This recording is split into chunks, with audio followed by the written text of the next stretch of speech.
আজকে আমরা সুরাটের বিভিন্ন নতুন জায়গা দেখতে দেখতে ঘুরতে যাচ্ছিলাম, আর সেই সব জায়গাগুলো সুরাটে থেকে ভাইরা হয়তো অবশ্যই দেখেছো।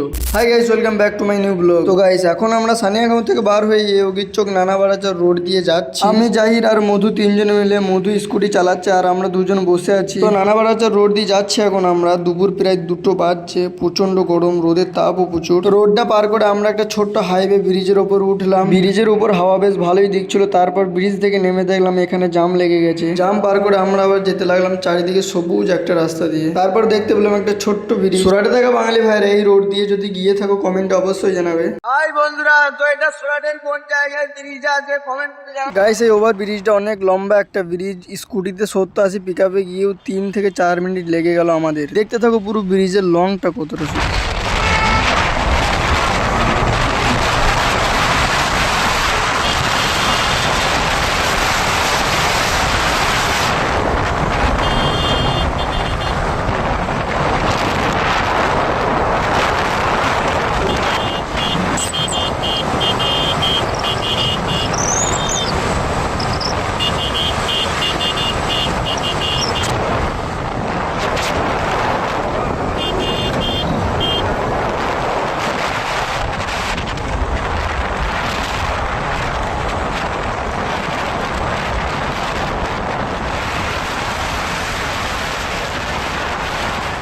এখন আমরা এই কাপড়দারা সাইড দিয়ে যাচ্ছি ব্রিজের ওপর দিয়ে। ব্রিজটা শেষ হলে সামনে তোমার পদ্মার মার্কেট পড়বে, সামনে স্টেশন আছে। দেখতে থাকো পুরো লাস্ট পর্যন্ত ভিডিওটা।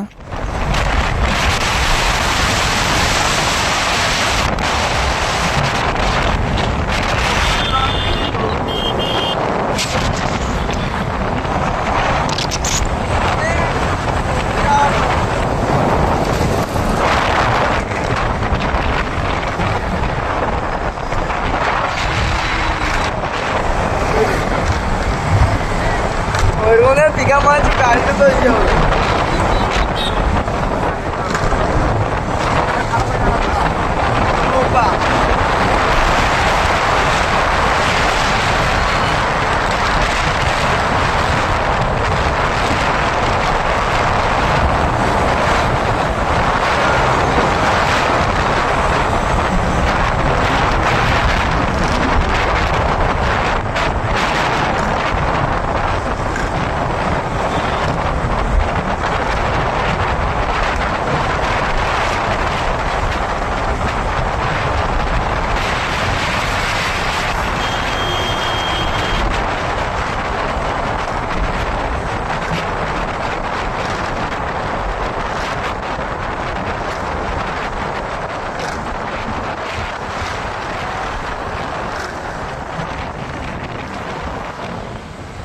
প্রায় 3-4 মিনিট আসার পর ব্রিজের শেষ মাথা দেখতে পেলাম। তারপর ব্রিজ থেকে নেমে আমরা চলে আসলাম সিধা তোমার পদ্মার মার্কেটের সামনে দিয়ে। পদ্মার মার্কেটের সামনের রাস্তা দিয়ে আন্ডারগ্রাউন্ড ব্রিজের নিচে দিয়ে চলে আসলাম স্টেশনের কাছে। স্টেশনের ওই দিকটাতে যাবো না এখন আমরা, এইদিকে তোমার এই রোডটা দিয়ে যাবো এখন। এখানে রাস্তায় এত জ্যাম, একটু এদিক ওদিক হলে গাড়ির অ্যাক্সিডেন্ট হয়ে যাবে। এই রোড দিয়ে চলে আসলাম আমরা লাল দরওয়াজা, ডায়মন্ড সিটি, হিরে বাজার এখানে। তারপর ওখান থেকে আমরা চলে আসলাম সোজা তাপ্তি নদীর পারে। এত সুন্দর ভিউ দেখ। সুরাট থেকে আমার ভিডিওটা কে কে দেখছো কমেন্ট করে অবশ্যই জানাবে। ভিডিওটা এখানেই শেষ করছি গাইস। ভালো লাগলে লাইক কমেন্ট করবে। নেক্সট ভিডিও দেখার জন্য সাবস্ক্রাইব করে পাশে থাকবে গাইস।